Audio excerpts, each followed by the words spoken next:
4시간 자면 대학교에 붙고 5시간 자면 대학교에 떨어진다. 회사 일은 되게 열심히 해요. 승진하려고, 그 다음에 출세하려고. 그런데 돈 버는 일이잖아요. 똑같이 돈 버는 일인데 왜 절실하게 안 하냐고요. 마치 행복하고 느슨하고 편안한 것처럼 생각을 하지만 워라밸은 절실한 거예요. 사당오락이라는 말이 있잖아요. 4시간 자면 대학교에 붙고 5시간 자면 대학교에 떨어진다. 우리 때는 그걸 막 붙여놓고 공부하고 그랬거든요. 그러니까 우리가 그동안 주식 투자를 할 때 대충대충 했다고요. 그런데 돈 버는 일이잖아요. 돈 버는 일은 왜 회사 일만큼 열심히 안 하냐고요. 회사 일은 되게 열심히 해요. 승진하려고, 그 다음에 출세하려고, 예를 들면 대학원도 가고 자기개발도 열심히 하고. 그런데 왜 재테크는 그거만큼 안 하냐고요. 똑같이 돈 버는 일인데 왜 절실하게 안 하냐고요. 그러니까 매월 들어오는 월급이 나를 굉장히 나태하게 하고, 이 월급이라는 이 안전한 먹이가 나를 굉장히 느려 터지게 만드는 거거든요. 근데 월급이 없다고 생각을 해보면 굉장히 힘든 생활이 앞으로 펼쳐질 것이다. 그게 굉장한 위기의식을 불러일으키거든요.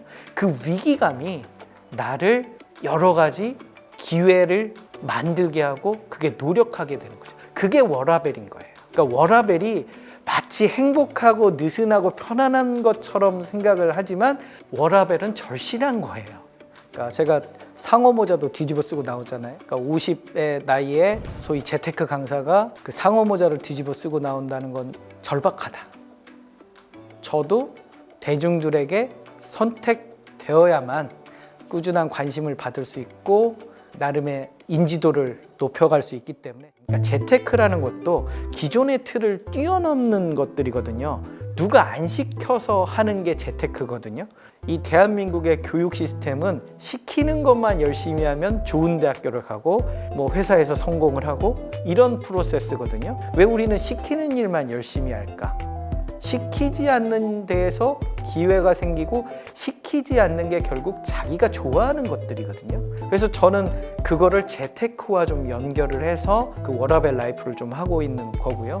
그러니까 내가 하고 있는 일에 대해서도 열정을 가져서 열심히 하되 주말에는 또 퇴근 이후에는 내가 좋아하는 일을 무언가 한번 해보는 게 하나의 출발점이 되는 것 같아요.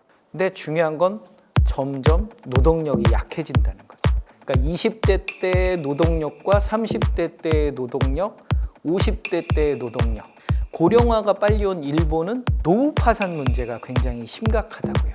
근데 우리도 고령화가 2, 3년 후면 시작이 되는데 2045년인가 그 고령화의 속도가 우리나라가 일본을 앞서게 돼요. 결국은 우리나라도 이제 70대 이후에 노후 파산, 이게 하나의 가장 큰 화두가 될 것 같고, 노동력이 가능할 때 100세 시대의 노후 준비를 우리가 선택이 아닌 필수가 되는 세상이 되지 않겠느냐.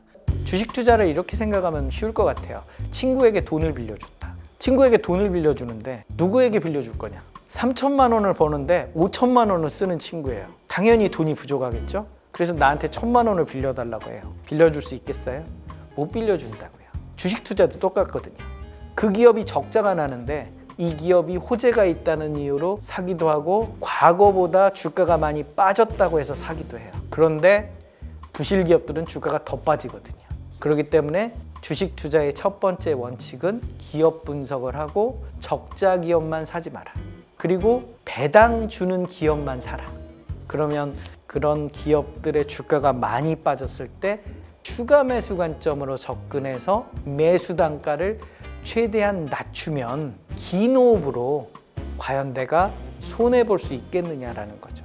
그러니까 믿는 구석이 있어야 되거든요. 그럼 믿는 구석이 결국 기업 분석에서 나오고, 오히려 투자에서 마이너스 50%, 마이너스 60%의 손해는 좋은 추가 매수의 기회다. 인생 역전은 내 투자 손실 마이너스 60%부터다. 그 침착맨에서 많이 젊은 분들은 들으셨을 것 같은데요. 손해를 속상해하지 말고 오히려 좋아, 고맙다. 나를 아는 사람들은 고맙다, 60%의 기회가 왔어요. 마이너스 60%를 맞았지만 네. 아 고맙다. 네. 최고 민수야 고맙다. 최고 민수야 고맙다. 제가 옛날에 집을 샀는데 그 저기 반토막이 난 거예요. 네. 집값이. 네. 그 당시에 내가 이 반토막이 난 집을 역발상을 해봤어요. 고마워. 고마워. 야, 집이 반토막 났네. 고마워. 그 당시에 역발상으로 투자하시면 혹자는 기회비용을 날린다고 생각을 하거든요. 그러면 네가 그걸 손절매하고 다른 데 가서 수익 난다는 보장이 있느냐? 안 된다고요. 여기서 끝까지 승부를 봐야 되고, 승부를 보려면 이길 수 있는 종목들을 영리하게 실렉션을 처음부터 잘해라. 오랜 고민 끝에 고른 종목이잖아요. 그런 종목이 시기를 잘못 만나서 내렸을 뿐이에요. 그렇게 마인드 컨트롤하기가 사실 쉽진 않잖아요. 개별 기업은 쉽지 않아요. 그런데 ETF라면 쉬워요. 왜냐하면 여러 종목을 모아놓은 약간의 평균치 비스무리하게 가는 거잖아요. 우리가 코로나19 이후에 대표지수 ETF들만 하더라도 100% 이상의 수익이 났거든요. 그리고 우리 나스닥 100만 하더라도 10년 동안 9배가 올랐잖아요. 그러니까 이도저도 모르면 대표지수 ETF도 나쁘지 않아요. 대표지수가 중간은 하는 거거든요. 개별 종목 투자해서 꾸준하게 수익 나기 어렵거든요. 우리가 포모족이라는 말도 생겼잖아요. 근데 대표지수에 투자하면 포모족은 되지 않더라. 뭐 저랑 비슷할 것 같아요. 저는 부자는 아니지만.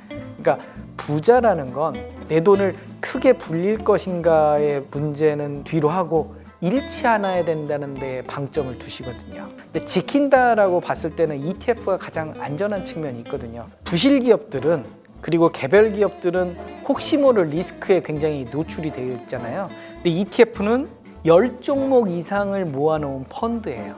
또 그 망가진 기업들은 정기적으로 빼버려요. 지수에서. 그러면서 새로운 종목이 들어오면서 다시 부흥을 할 수 있거든요. 그리고 ETF의 장점이 개별 종목보다 덜 내려요. 개별 종목은 하한가를 가지만 얘는 하한가를 갈 수가 없어요. 개별 종목의 하한가는 그 구성 비중만큼만 하한가를 가는 거거든요. 그래서 저는 덜 내린다는 측면도 굉장히 매력적이다. 일단 최근 들어서 자산운용사 사장님들이 바뀌었거든요. 다 ETF 전문가로 싹 바뀌었어요.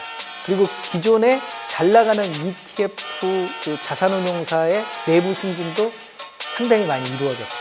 저는 주식 투자의 단계를 이야기한다면 초심자들은